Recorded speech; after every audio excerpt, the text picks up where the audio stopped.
은혜 받으실 하나님의 말씀은 요한복음 6장 26절 말씀과 67절로 68절 말씀입니다. 먼저 26절을 봉독하겠습니다. 예수께서 대답하여 가라사대 내가 진실로 진실로 너희에게 이르노니 너희가 나를 찾는 것은 표적을 본 까닭이 아니요 떡을 먹고 배부른 까닭이로다.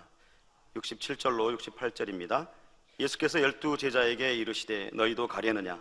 시몬 베드로가 대답하되 주여 영생의 말씀이 계심에 우리가 네게로 가오리이까. 아멘. 강의자님을 대신하여 학생주일학교 고2 지도교사이신 성하은 전도사님께서 너희도 가려느냐라는 제목으로 귀한 말씀 증거해 주시겠습니다. 샬롬 성가대와 니시 오케스트라의 찬양과 연주에 감사드립니다. 장선미 집사님의 특송에도 감사드립니다. 사랑하는 성도 여러분, 요한복음 6장에는 오병이어의 기적을 체험하고 예수님을 따랐지만 결국 실족하여 떠나간 사람들에 관한 내용이 담겨 있습니다. 이 한 장 속에서 우리는 많은 것을 생각해 볼 수가 있는데요. 사람들은 오병이어의 기적을 보고 어떤 마음으로 예수님을 따랐을까? 예수님은 자신을 따라온 사람들에게 너희가 나를 찾는 것은 떡을 먹고 배불렀기 때문이라 하신 이유는 무엇일까? 예수님은 왜 표적을 보기 원했던 사람들에게 표적을 보여주지 않으셨을까? 예수님을 따르던 사람들은 왜 떠나가게 됐을까 등 많은 의문이 듭니다. 이런 의문에 대한 답은 오늘날 예수 그리스도를 따르는 우리에게도 중요합니다. 오병이어의 기적을 체험했지만 예수님의 곁을 떠나간 사람들처럼 예수님을 구세주로 영접했고 하나님의 역사를 체험했다 하지만 신앙을 떠나는 경우를 종종 보기 때문이죠. 그래서 오늘은 요한복음 6장의 내용을 토대로 사람들이 무엇 때문에 예수님을 떠나게 됐는가 세 가지로 집중 조명하여 우리의 신앙의 방향은 올바르게 잡혀 있는지 점검해 보고자 합니다. 사람들이 예수님을 떠난 이유는 첫째, 여전히 땅의 것을 바라보았기 때문입니다. 오병이어의 기적을 체험한 사람들은 그날의 감격을 잊지 못해 예수님을 다시 찾았습니다. 하지만 예수님은 이미 무리를 걸어 갈릴리 바다를 건너신 후였죠. 사람들은 예수님을 찾지 못하자 반대편으로 건너갔고 거기서 예수님을 만나 묻습니다. 라삐어, 어느 때에 여기 오셨나이까? 그런데 예수님께서는 말씀하십니다. 요한복음 6장 26절, 예수께서 대답하여 가라사대 내가 진실로 진실로 너희에게 이르노니 너희가 나를 찾는 것은 표적을 본 까닭이 아니오 떡을 먹고 배부른 까닭이로다. 그런데 사실 그들은 표적을 보고 예수님을 따라왔습니다. 오병이어의 기적을 보고 이는 참으로 세상에 오실 그 선지자라 했죠. 예수님을 선지자 혹은 메시아로 여겨 여기까지 따라온 것입니다. 그렇게 따라온 사람들에게 너희가 떡을 먹고 배불러서 나를 쫓아왔다 하셨으니 그들의 입장에서는 얼마나 황당했을까요? 당시 예수님을 따르는 데는 여러 제약이 있었는데요. 그중 가장 큰 제약은 주변의 시선이 아니었을까 싶습니다. 그때는 정치적으로나 사회적으로 매우 민감한 시기였습니다. 이스라엘의 독립을 위해 과격한 운동을 하는 사람들도 있었고 폭동이 일어나 로마군의 진압을 당하기도 했죠. 그러다 보니 예수님을 중심으로 사람들이 몰리는 것이 유대 지도자들의 눈에 좋게 보일 리가 없습니다. 더구나 바리새인들의 다수는 예수님을 귀신 들렸다, 백성들을 미혹한다 했고 예수님을 따르는 사람들을 율법도 모르는 저주받은 자로 치부했습니다. 누구보다 율법을 잘 아는 믿을 만한 사람들이 그렇게 말하니 예수님을 따르는 사람들을 향한 주변의 시선 또한 곱지 않았을 것입니다. 그러니 지금 예수님을 따라온 사람들은 그 제약들을 이겨내고 쫓아온 참 고마운 사람들입니다. 그런데 예수님은 힘겹게 찾아온 그들을 향해 잘 왔다, 수고했다 위로의 말 한마디 해주지 않으십니다. 오히려 그들의 사모함을 떡을 먹고 배부른 까닭으로 돌리셨죠. 만약에 어느 날 교회 목사님이 여러분들에게 이렇게 말씀하십니다. 성도님은 말씀을 들으러 온 게 아니라 국수 드시러 오신 것 같습니다. 이런 말을 듣는다면 기분이 썩 좋을 것 같지는 않습니다. 마찬가지로 예수님이 방금 하신 말씀을 육적으로만 들었다면 실족할 수도 있었겠죠. 하지만 예수님의 말씀은 언제나 진리였습니다. 그래서 마음이 선한 사람들은 예수님의 말씀이 당장 이해가 되지 않을지라도 그 말씀이 참임을 믿고 따랐습니다. 반면에 마음이 악한 사람들은 예수님의 말씀을 받지 못하고 걸려 넘어졌습니다. 영적인 말씀을 깨닫지 못하니 이상한 말씀을 하신다 하며 떠났죠. 마태복음 11장 6절에는 누구든지 나를 인하여 실족하지 아니하는 자는 복이 있도다 예수님께서 말씀하셨던 것입니다. 역시 예수님의 말씀은 정확하셨습니다. 그들은 떡을 먹고 배불러서 쫓은 것이었습니다. 예수님은 그들의 중심을 보셨기 때문이죠. 겉으로는 예수님을 사모하여 따르는 것처럼 보였지만 실상은 예수님이 아닌 예수님의 비범한 능력을 보고 따른 것입니다. 예수님을 임금 삼아 로마의 통치로부터 벗어날 것을 생각했던 것이죠. 그런데 여기서 생각해 봐야 할 것이 있는데요. 이 사건이 언제 있었던 일이냐는 것입니다. 사실 본문의 오병이어의 기적을 베푸실 때는 이미 예수님께서 공생애를 시작하신 지 3년째가 되는 해입니다. 그 말은 십자가를 지시기 얼마 전 이제 사역을 마무리하는 시점이라는 뜻입니다. 예수님은 이미 3년 동안 죽은 자를 살리고 소경의 눈을 뜨게 하시는 등 셀 수 없이 많은 권능들을 보여주셨습니다. 동시에 율법에 담긴 하나님의 마음과 참뜻을 전하셨죠. 그리고 그 복음의 핵심은 이 땅의 것이 아니라 위의 것, 바로 영원한 천국에 이르기 위한 것이었습니다. 그런데 지금 예수님께 나온 이들은 여전히 육적인 것에만 관심이 있었습니다. 하나님의 영생의 말씀에는 관심이 없었죠. 마태복음 13장 17절의 말씀처럼 예수님을 통해 많은 선지자와 의인이 보고자 해도 보지 못하였던 권능의 역사를 보았고 듣고자 해도 듣지 못했던 천국 복음과 영의 세계에 대해 들었음에도 여전히 눈에 보이는 육의 세계의 한계에서 벗어나지 못했던 것입니다. 그러니 그들을 보실 때 예수님의 마음이 얼마나 안타까우셨을까요? 3년 동안 그렇게 보여주었는데, 그렇게 힘써 말씀을 전했는데 영적인 세계를 볼 수 있는 눈이 전혀 열리지 않았으니 말입니다. 예수님을 통해 방금까지 들었던 영생의 말씀들은 까맣게 잊은 채 당장의 현실적인 문제만을 마음에 두고 있었던 것입니다. 그렇게 믿음을 강조하셨건만 그들에게서 영적인 믿음은 찾아볼 수 없습니다. 그래서 예수님은 지금 하시는 말씀이 걸림이 되어 그들이 떠날 것을 아시면서도 영적인 말씀을 이어가십니다. 이런 마음으로 예수님을 따른다면 시간이 지나도 어차피 영생에 이르지 못할 것을 아셨기 때문입니다. 요한복음 6장 27절에 말씀하십니다. 썩는 양식을 위하여 일하지 말고 영생하도록 있는 양식을 위하여 하라. 이 양식은 인자가 너희에게 주리니 인자는 아버지 하나님의 인치신 자니라. 썩는 양식, 이 땅의 것을 위해 살지 말고 영생하도록 있는 양식, 곧 영원한 내세를 위해 살라 하시는 것입니다.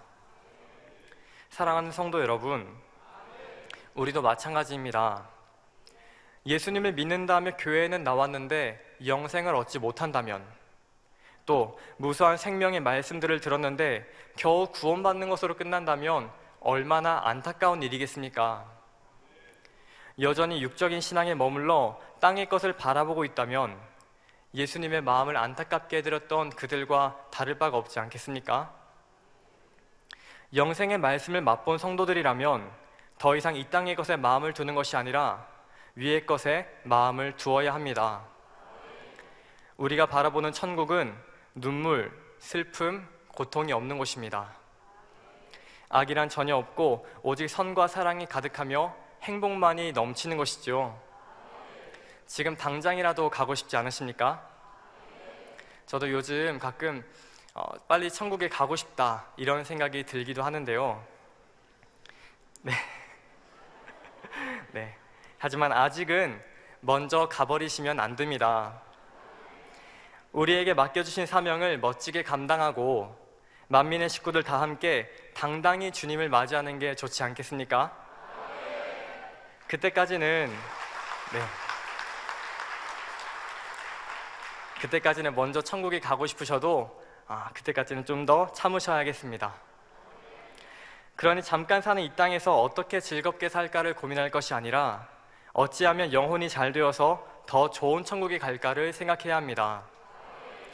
영원한 천국을 소망하며 세상에 대한 미련과 내 마음의 악들을 과감히 벗어버려야 하겠습니다. 옛날에 하얀 개와 검은 개가 사는 마을이 있었습니다. 그곳에는 한 가지 전설이 있었는데요. 하얀 개는 다음 생에 태어날 때 인간으로 환생한다는 것이었습니다. 그래서 어느 날 검은 개가 하얀 개에게 말했습니다. 이보게, 자네는 참 좋겠네. 다음 생에는 사람으로 태어나서 두 발로 걸어 다닐 수 있을 테니 말이야. 그러자 하얀 개가 걱정스러운 듯이 말했습니다. 그러게 말일세. 그런데 사람으로 다시 태어나는 건 좋은 일이지만 한 가지 걱정되는 게 있다네. 나는 사람의 똥을 제일 좋아하는데 사람이 되어서도 그것을 먹을 수 있을지 정말 걱정이야. 네, 성도 여러분, 하얀 개는 사람의 배설물을 좋아하는 구습 때문에 사람으로 다시 태어나기를 주저했습니다. 공감이 되십니까? 네, 하지만 우리도 세상에 썩어질 것과 마음의 악을 버리지 못해 천국의 영광을 얻기를 주저한다면 그 하얀 개와 동일한 고민을 하는 게 아닐까요? 생각해보면 얼마나 어리석은 생각입니까? 우리는 결코 어리석은 고민을 하지 않아야겠습니다. 사랑하는 성도 여러분, 우리가 위의 것을 바라야 하는 가장 큰 이유 중에 하나는 주님께서 곧 다시 오신다는 데 있습니다. 심판이 있다는 것이죠. 인자에 임하실 때에 관해 예수님께서 말씀하십니다. 누가복음 12장 42절에서부터 43절에 주께서 가라사대 지혜 있고 진실한 청지기가 되어 주인에게 그 집 종들을 맡아 때를 따라 양식을 나누어 줄 자가 누구냐? 주인이 이럴 때에 그 종이 이렇게 하는 것을 보면 그 종이 복이 있으리로다 약속하셨죠. 지금도 우리 각자에게 주어진 사명을 충성되게 감당할 때 주님께서 다시 오셔서 그 모습을 보시고 복을 주겠다 하십니다. 우리 만민의 성도님들은 당의자님께 가르침받은 대로 오직 하나님을 사랑하여 시간을 드렸습니다. 물질로 드렸습니다. 어떤 분은 청춘을 드렸지요. 가장 멋진 길을 걸어오셨습니다. 주님께서 다 기억한다 하십니다. 그런데 혹여 내가 지금까지 잘 살아온 게 맞나? 벌써 나이가 이렇게 됐네? 좀 더 현실적으로 살았어야 했나? 이런 생각이 들지는 않으십니까? 물론 현실도 중요하죠. 하지만 지금까지 하나님을 바라보고 드렸던 모든 것은 하나님께서 기억하시고 반드시 갚아주신다는 사실을 잊지 말아야겠습니다. 그리고 이어지는 45절에는 경고의 말씀도 하셨습니다. 만일 그 종이 마음에 생각하기를 주인이 더디 오리라 하여 노비를 때리며 먹고 마시고 취하게 되면 46절 생각지 않은 날 알지 못하는 시간에 이 종의 주인이 이르러 엄히 때리고 신실치 아니한 자의 받는 율에 처하리니 라고 말입니다. 주님께서 생각보다 늦게 오신다 하여 마치 주님께서 다시 오지 않으실 것처럼 말하고 교만하여져서 자신의 권세를 남용하고 성도들을 섬기지 아니하며 정욕대로 사는 등 주인의 뜻을 알면서도 행하지 않으면 생각지도 못한 때 주인이 올 것이고 그 종은 많이 맞을 것이라 하시는 것입니다. 우리 성도님들 가운데는 이런 분이 한 분도 계시지 않아야 합니다. 위의 것을 바라고 하나님의 선을 사모하는 마음이 참이었다면 주님이 더디 오신다 하여 그 마음이 변하지 않을 것입니다. 신실한 청지기가 되어 주인의 기쁨이 될 것입니다. 오히려 주님이 언제 오실지 모르기 때문에 그 마음의 진정성은 더욱 보석과 같이 빛을 발하게 되죠. 그러니 무엇이 중요합니까? 어떤 상황에서도 내가 변함없이 하늘의 상을 바라고 영생의 말씀을 쫓고 있는가가 중요한 것입니다. 누가 이랬고 저랬고가 중요한 게 아니라 내가 하나님 앞에서 선을 행하는 것이 중요하죠. 변함없이 선을 행한다면 그 자체가 가장 복된 것입니다. 하나님께서 다 지켜보고 계시기 때문입니다. 그리고 주님께서 언제 오실지는 아무도 모르나 한 가지 분명한 것은 반드시 다시 오실 것이기 때문입니다. 그러니 예수님께서 자신을 따라온 사람들에게 말씀하시는 것이 무엇입니까? 썩는 것을 위해 일하지 말고 영생하도록 하는 것을 위해 일을 하라는 것입니다. 그러므로 우리는 땅의 것을 바라보는 것이 아니라 날마다 위의 것을 사모하여 영적인 신앙으로 거듭나야 하겠습니다. 사람들이 예수님을 떠난 이유는 둘째, 표적을 보는 것으로만 그쳤기 때문입니다. 사람들은 하나님의 보내신 자를 믿는 것이 하나님의 일이라 영생에 이르는 일이라 하신 예수님의 말씀을 듣고 묻습니다. 요한복음 6장 30절, 저희가 묻되 그러면 우리로 보고 당신을 믿게 행하시는 표적이 무엇이니까? 하시는 일이 무엇이니까? 즉 당신이 하나님의 사람이라면 그만한 표적을 보여달라는 것입니다.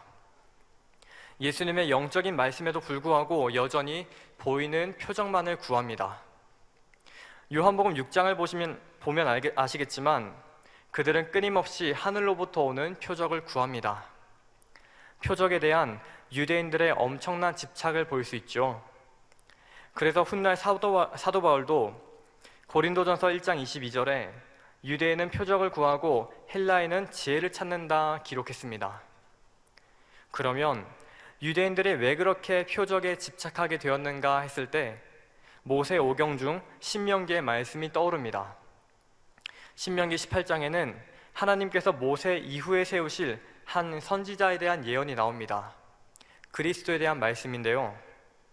18절에서 19절, 내가 그들의 형제 중에 너와 같은 선지자 하나를 그들을 위하여 일으키고 내 말을 그 입에 두리니 내가 그에게 명하는 것을 그가 무리에게 다 고하리라.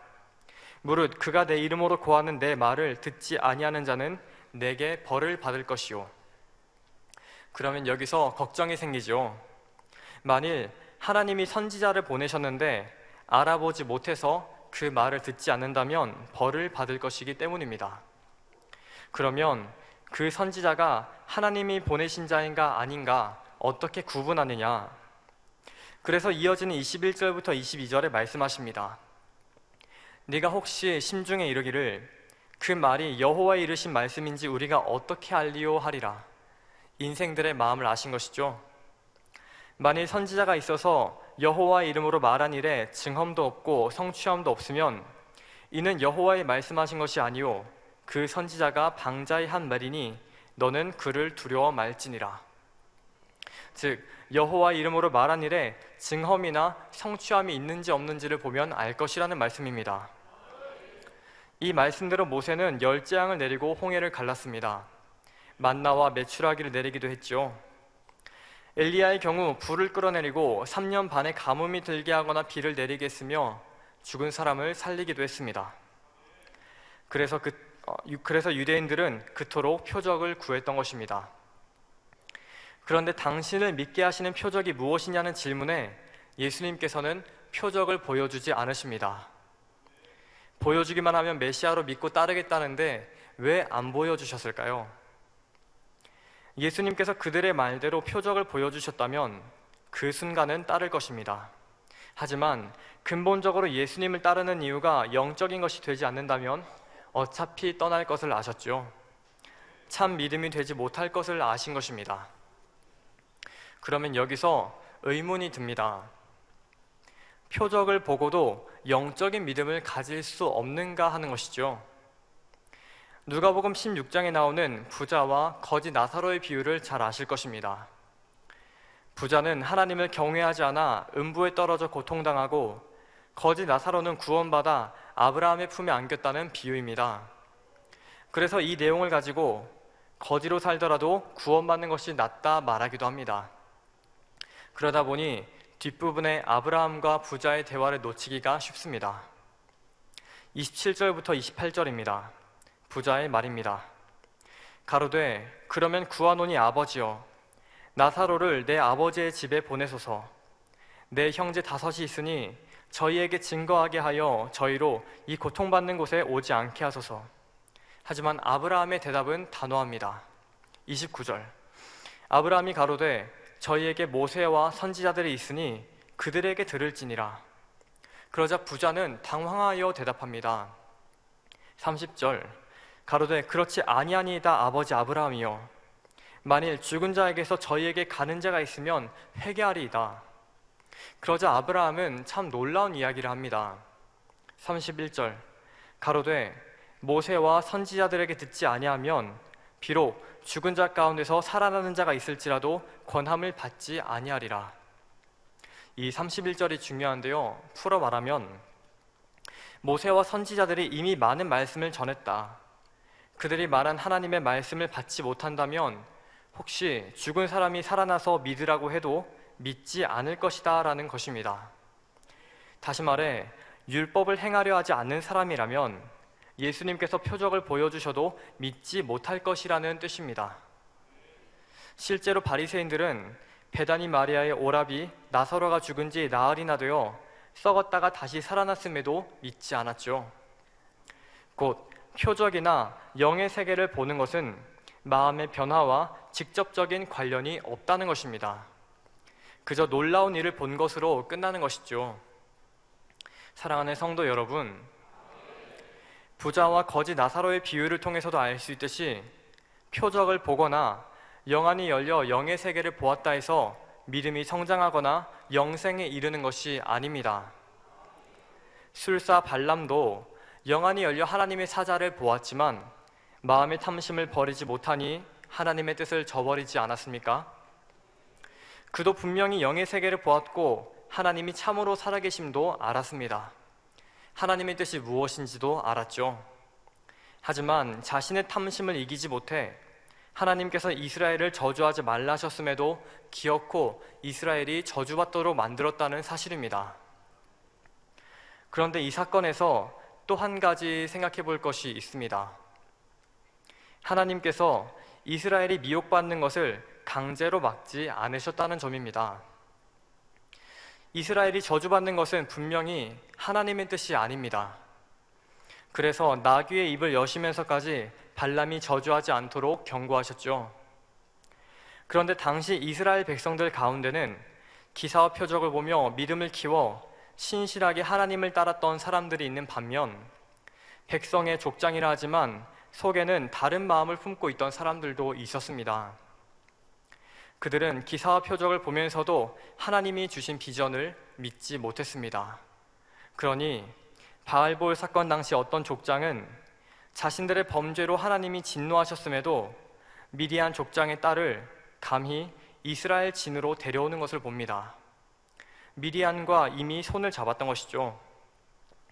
동족들이 연병으로 죽어나가는 것을 보면서도 개의치 않고 걸어들어와 여자와 함께 자신의 장막으로 들어갑니다. 결국 그 남녀는 아론의 손자 비느하스에 의해 창에 찔려 죽었고 연병은 그쳤으며 하나님께서는 비느하스를 얼마나 기뻐하셨던지 그와 그 후손에게 영원한 제사장 직분을 약속하십니다. 만일 그들이 그대로 가나안 땅에 들어갔다면 어땠을까요? 우상을 섬기는 음란한 이방 문화에 순식간에 물들었을 것입니다. 그러니 이 사건은 차라리 없었으면 좋았을 비운의 역사가 아니라 가나안 정복 전에 반드시 겪어야만 했던 진통이었다 볼 수 있겠습니다.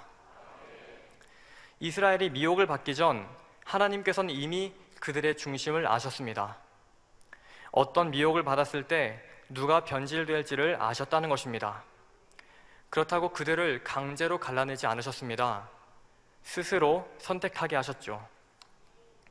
그래서 하나님께서는 모압 왕 발락이 미디안 여인들로 이스라엘을 미혹하게 하는 것을 강제로 막지 않으시고 그 모든 상황을 그대로 지켜보고 계셨다는 사실입니다. 결국 자유의지 가운데 스스로 생명과 멸망을 택하도록 하신 것입니다.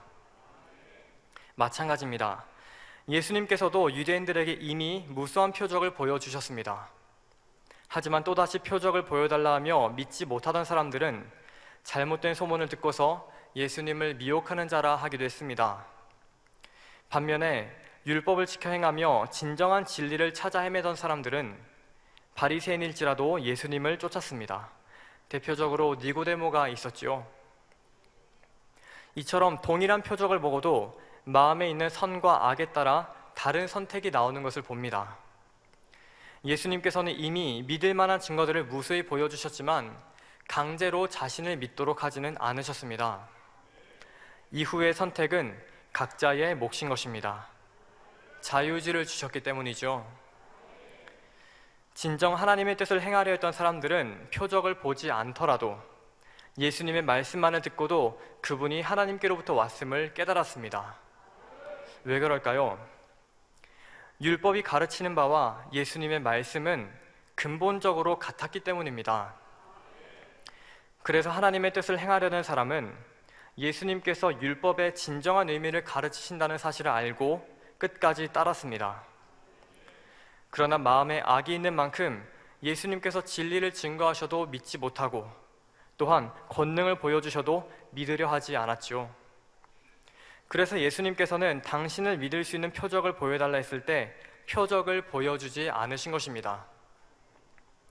사랑하는 성도 여러분, 하나님께서는 우리에게 이미 표적을 나타내 보여주셨습니다. 가장 큰 표적은 바로 예수 그리스도입니다.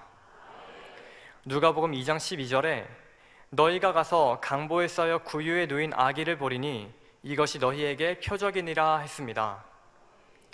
그리고 예수님께서 이 땅에서 행하신 모든 일들이 표적이며 또한 우리를 위해 죽으시고 부활하신 것이 바로 표적이지요. 하나님께서는 예수 그리스도를 통해 하나님의 깊은 마음과 그 크신 사랑을 나타내 보여주셨습니다. 그뿐입니까?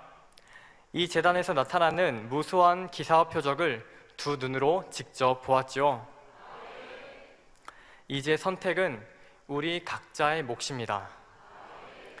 지금까지 우리가 배워온 진리는 참이었습니다. 하나님의 말씀은 상황이 달라진다 해도 천지가 없어진다 해도 변하지 않습니다. 우리 사람의 마음이 변할 뿐이죠. 하나님께서는 이미 많은 표적으로 우리에게 보여주셨으니 이제 우리가 믿음의 선택을 하기를 애타게 기다리고 계실 것입니다. 그리고 하늘에 있는 사람들도 손에 땀을 쥐고 우리를 주목하며 응원하고 있을 것 같습니다.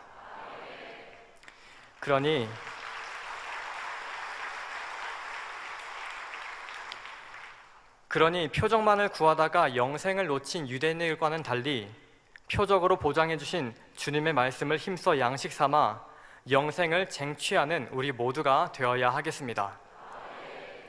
성도 여러분, 표적을 보여달라는 그들에게 주님께서 말씀하십니다.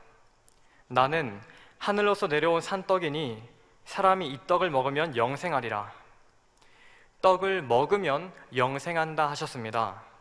이처럼 영적인 체험 자체가 중요한 것이 아닙니다.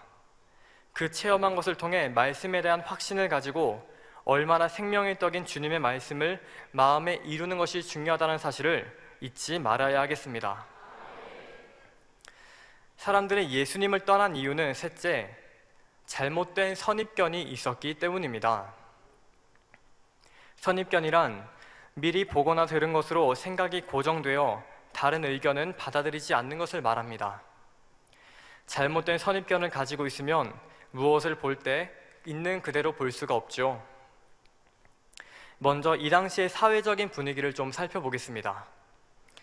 예수님 당시의 가장 큰 이슈는 바로 누가 그리스도냐라는 것이었습니다.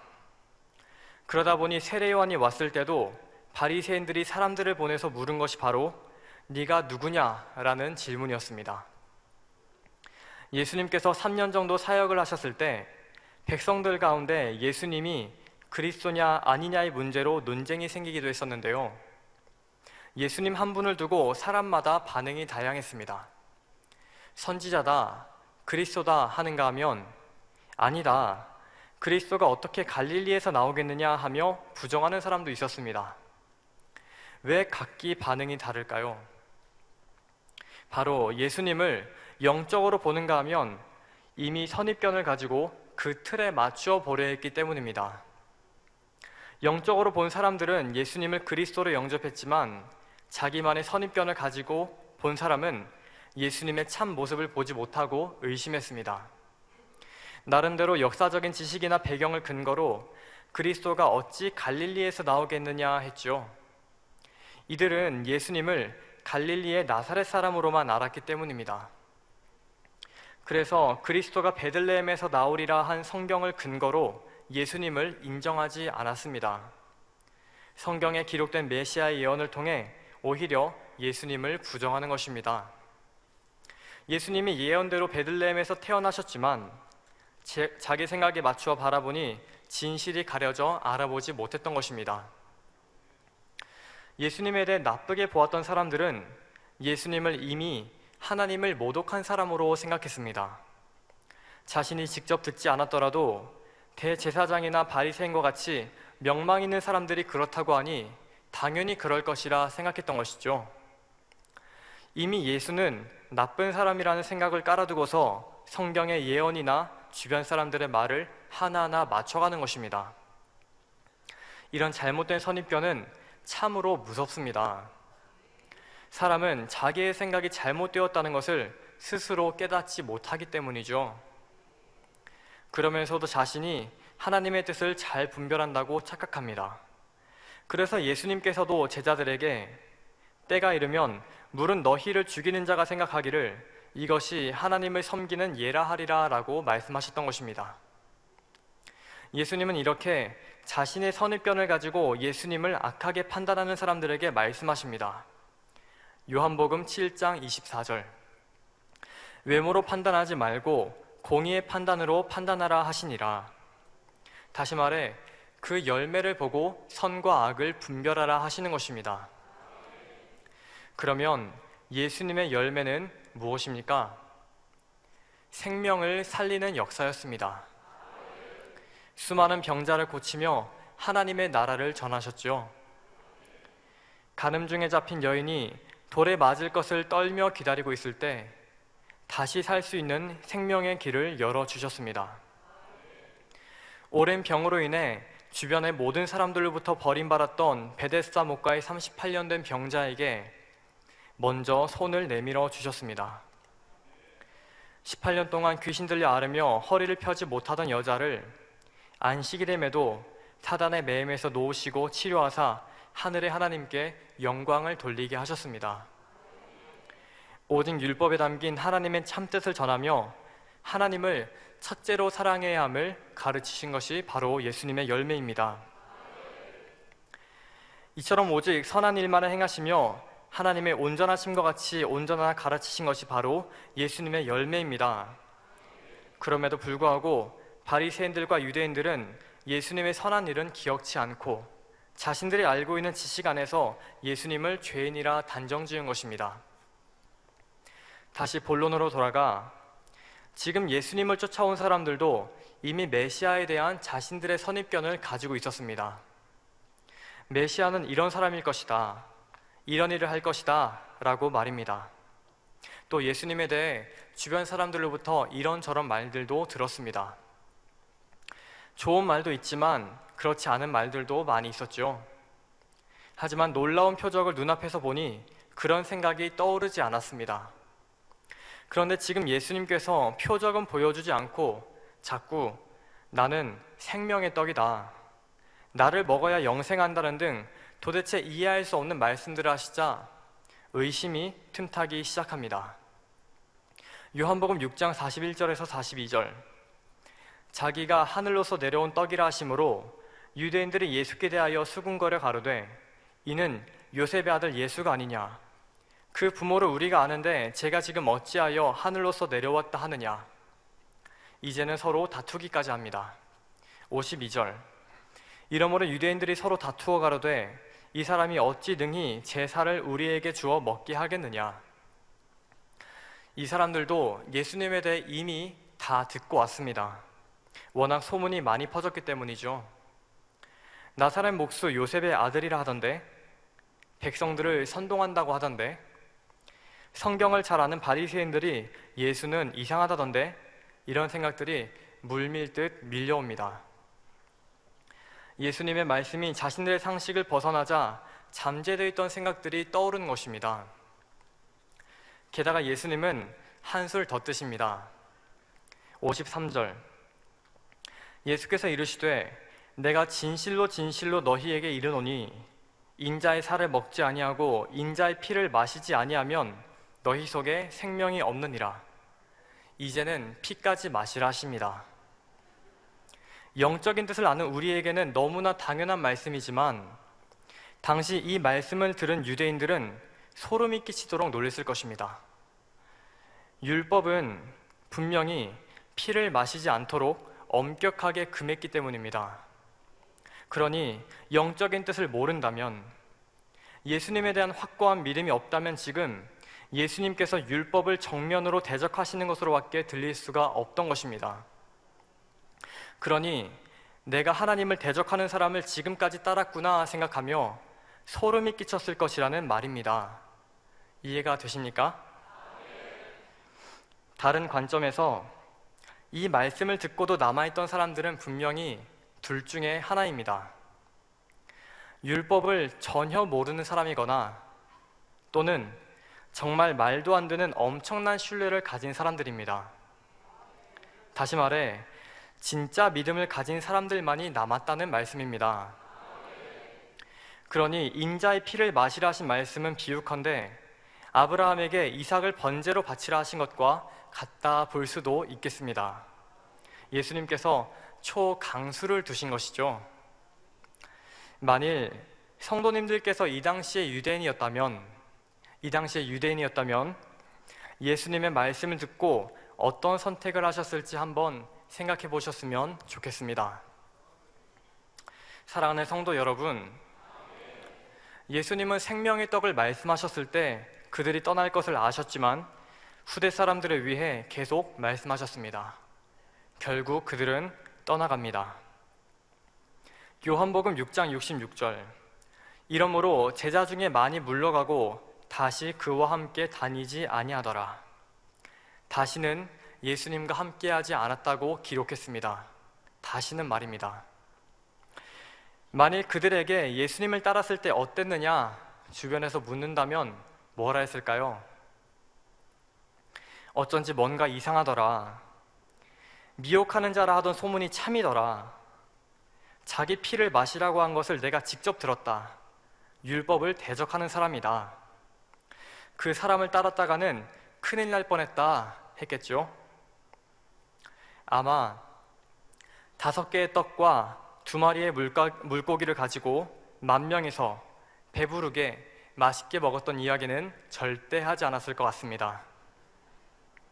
그러니 우리는 이 사건을 통해 선입견을 가지고 자기 나름대로의 틀 안에서 바라보는 것이 얼마나 잘못된 결과를 가지고 올 수 있는가 생각해 볼 수 있습니다. 그러니 애초에 육신의 생각이 선입견으로 자리 잡지 않도록 하는 것이 중요하다 볼 수 있겠습니다.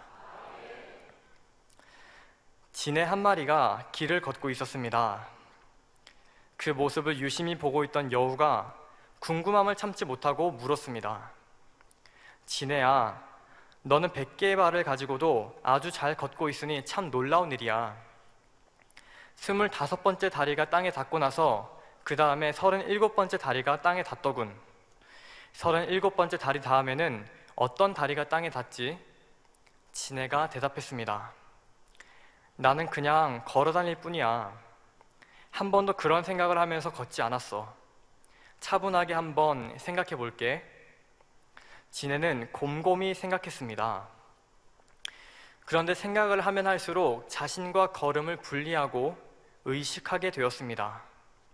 결국 진해는 자연스럽게 걸을 수 없게 되었습니다. 여우가 웃으면서 말했습니다. 그렇지, 나는 네가 걷는 게 무척 어려울 거라고 늘 생각해 왔어. 진해는 눈물을 머금은 채 말했습니다. 전에는 결코 어렵지 않았어. 그런데 이제 다시는 예전처럼 걸을 수가 없어. 성도 여러분, 여우의 말을 듣기 전에 지네는 100개의 발을 가지고도 자연스럽게 걸었습니다. 그런데 여우가 던진 말을 자꾸 인식하고 걷다 보니 결국 자기 자신을 잃어버리게 되었더라는 것입니다. 여우의 웃음거리가 되고 말았죠. 우리는 신앙의 여정에서 많은 유혹을 받습니다. 내가 가는 길이 과연 맞는가? 의혹을 가지게 만드는 말들을 주변에서 듣기도 합니다. 그리고 그것이 잘못된 선입견으로 굳어지면 지금까지 행복하게 해왔던 신앙생활에도 의문을 가지게 됩니다. 이게 맞나? 안식일은 꼭 거룩하게 지켜야 하나? 거룩하다는 기준이 좀 애매한데 하며 전혀 다른 관점에서 자기의 신앙생활을 보게 되는 것입니다. 그러면서 뜨거움이 식어지고 점차 믿음을 잃어버리게 됩니다. 하지만 진리를 보았고 들었고 체험했다면 확신을 가지고 내 갈 길을 가야 합니다. 주의 사도들이 주님의 부활을 보고는 생명을 다 바쳐 복음을 증거했듯이 말입니다. 만일 세상이 주는 말들이 계속 머릿속을 맴돈다면 어찌 신령과 진정의 예배를 드릴 수 있고 예수 그리스도를 향한 순수한 신앙을 지킬 수 있으며 믿음의 싸움에서 승리할 수가 있겠습니까? 그러니 진리가 아니면 받아들이지 말고 오직 진리의 말씀에 확신을 가지고 행해 나갈 수 있어야 하겠습니다. 사랑하는 성도 여러분, 선입견이 있으면 진리를 있는 그대로 받아들일 수가 없습니다. 진리를 알려면 공의의 판단으로 판단하라 하신 대로 언제나 말씀을 기준으로 분별해야 하죠. 나름대로 들은 지식, 나름대로 했던 사랑, 나름대로 만들어 온 신앙 등 자기 나름대로라는 말은 다시 말해 참이 아니라는 것입니다. 참된 지식, 참된 사랑, 참된 신앙은 변하지 않는 것입니다. 진리는 변하지 않는 것입니다. 그러니 혹여 잘못된 자기 나름대로 만든 선입견을 가지고 있다면 즉시 버리고 말씀으로 분별해야 하겠습니다. 하지만 누가 말씀, 곧 진리를 밝히 안다 할 수 있겠습니까? 그러니 늘 겸비하게 하나님의 뜻이 어디 있는지를 바라보아야 하겠습니다. 결론입니다. 오늘은 오병이어의 기적을 보고 예수님을 따랐지만 결국 떠나간 사람들에 관해 함께 생각해 보았습니다. 그들이 떠나간 이유를 첫째, 여전히 땅의 것을 바라보는 신앙에 머물러 있었고, 둘째, 표적을 보는 것으로만 그쳤고, 셋째, 잘못된 선입견이 있었기 때문이었다고 살펴보았습니다. 사랑하는 성도 여러분, 오병이어의 기적을 체험하고 예수님을 따랐던 사람들 중 다수가 결국 떠났습니다. 예수님께서는 이미 그들의 중심을 아셨기에 떠날 것도 아셨다 했죠. 그렇다 하여 예수님의 마음이 아무렇지도 않으셨을까요? 비록 그들이 참 믿음이 없어 스스로 떠나는 길을 선택했지만 예수님은 떠나는 그들의 뒷모습을 보시면서 마음이 참 아프셨을 것 같습니다. 이때 제자들을 바라보시며 물으십니다. 요한복음 6장 67절, 예수께서 12 제자에게 이르시되 너희도 가려느냐? 너희도 가려느냐? 이때 시몬 베드로가 대답합니다. 주여, 영생의 말씀이 계심에 우리가 뉘게로 가오리이까? 네. 이 말씀을 듣고 예수님께서 얼마나 기뻐하셨을까요? 하지만 이 베드로조차 예수님께서 잡히시는 그날 밤 3번이나 주를 부인하고 맙니다. 남아있던 제자들마저 예수님을 떠났습니다. 예수님께서는 십자가를 지고 죽으셨습니다. 그리고 사흘 만에 부활하셨죠. 부활하신 그날 저녁 예수님께서는 제자들 앞에 나타나십니다. 요한복음 20장 19절, 이날 곧 안식 후 첫날 저녁 때에 제자들이 유대인들을 두려워하여 모인 곳에 문들을 닫았더니 예수께서 오사 가운데 서서 가라사대. 성도 여러분, 죽을지언정 끝까지 주를 버리지 않겠다 했지만 두려워 떠났던 제자들의 한가운데 예수님께서 서셨습니다. 성도님들이시라면 무슨 말씀을 하시겠습니까? 얘들아, 왜 그랬니? 십자가에 달렸다가 살아날 거 내가 그렇게 말했잖니. 그리고 베드로, 내가 다 굴기 전에 3번 나를 부인할 거라 했을 때 네가 뭐라 했니? 절대 그런 일 없을 거라 맹세하지 않았니? 제자들은 예수님께서 한가운데 서셨을 때 드릴 말씀이 없었을 것입니다. 너무나 부끄럽고 민망했겠죠. 하지만 그런 제자들에게 하신 예수님의 첫 마디는 너희에게 평강이 있을지어다 였습니다. 너희에게 평강이 있을지어다. 두려워 떨고 있던 제자들에게 마치 너희의 마음을 다 알고 있단다, 이제 다 괜찮다라고 하시는 것 같습니다.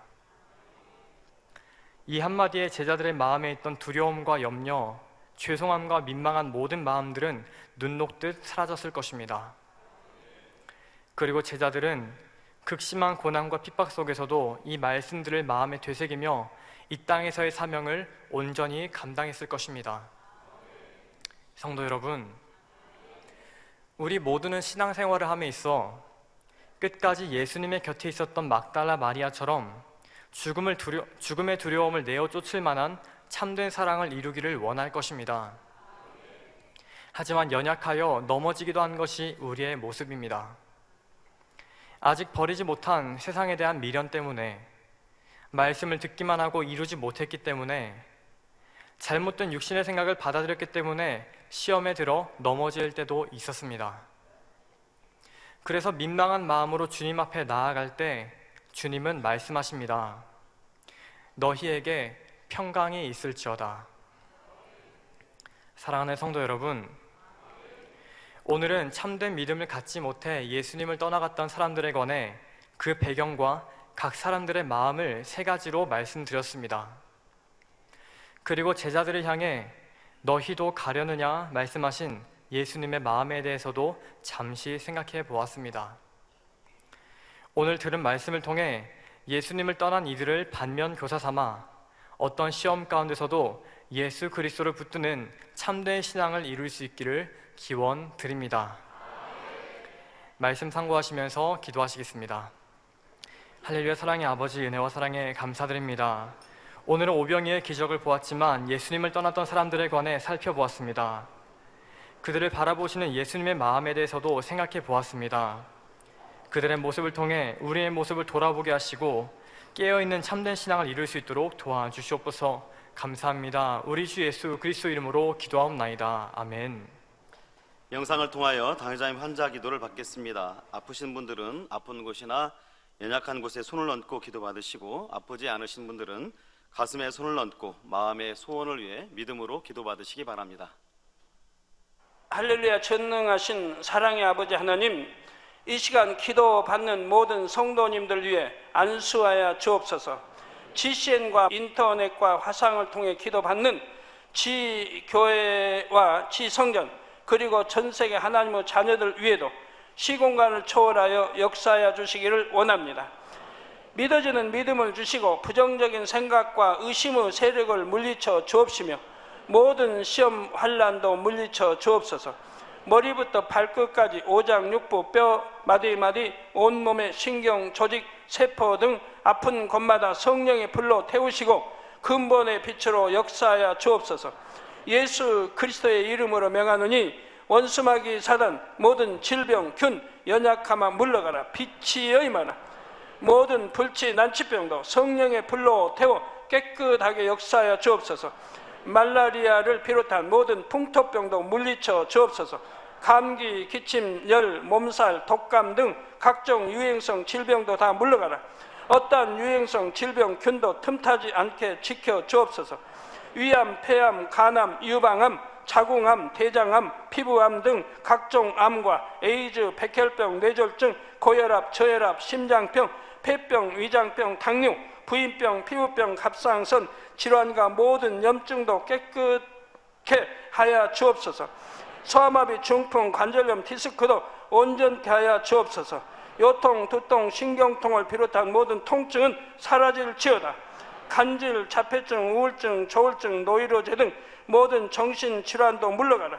모든 마비된 것도 풀어지고 일어나 걷고 뛸지어다. 눈도 잘 보이게 하옵시고 귀도 잘 들리게 하여 주옵소서. 소경은 눈을 뜨고 기머거리는 들으며 벙어리는 말할지어다. 각종 사고, 후유증도 깨끗게 하시고 부러진 뼈도 붙여 주옵소서. 화상 입은 것도 온전케 하옵소서. 화기야 물러가라. 열도 물러가라. 아버지 흉터도 나지 않게 역사해 주시기를 원합니다. 마약을 비롯하여 각종 약물과 독극물 중독도 깨끗함을 입을지어다. 죽은 신경과 세포가 살아나며 죽은 자도 살아나게 하여 주옵소서. 잉태의 축복도 주시기를 원합니다. 잉태 축복을 받으라. 예수 그리스도의 이름으로 명하노니 원수마귀 사단아 하늘 공중 곳에 잡은 악의 영들아 물러가라. 그의 사자들도 물러갈지니라. 이 땅의 악한 영, 더러운 영, 거짓되고 간사한 영, 이간질하고 미혹하는 모든 어둠들은 물러가라. 모든 흉악의 결박을 풀고 어둠아 물러가라. 빛이여 임하라. 아버지 하나님, 부르짖어 기도할 수 있는 능력을 주시고 죄를 버리고 성결될 수 있는 능력을 주옵소서. 영혼이 잘됨같이 범사에 잘되게 하시고 가정의 복음화도 이루어 주시기를 원합니다. 한 주간도 모든 사고와 재앙으로부터 지켜주시고 불통이 없는 형통한 삶을 살 수 있도록 축복해 주옵소서. 성령의 불담으로 천군 천사와 주님의 불꽃 같은 눈동자로 모든 하나님의 자녀들과 가정, 일터, 사업터를 지켜주시기를 원합니다. 학생들에게 지와 명철을 더하시고 공부도 할 수 있는 뜨거운 마음과 열정도 더하여 주옵소서. 마음과 생각을 세상에 빼앗기지 않도록 지키시고 하나님을 뜨겁게 사랑하는 학생들로 축복하여 주옵소서. 하나님의 자녀들이 먹으나 마시나 입으나 무엇을 하든지 하나님 앞에 영광 돌리는 삶이 되게 축복하여 주시기를 원합니다. 나는 하나님을 만났노라, 체험했노라, 응답 받았노라, 축복 받았노라, 간증하는 입술이 되게 역사하여 주옵소서. 아버지 하나님 감사합니다. 홀로 영광 받으옵소서. 우리 주 예수 그리스도의 이름으로 기도하옵나이다. 아멘. 涙の中おらる主愛の主それは命与える救いの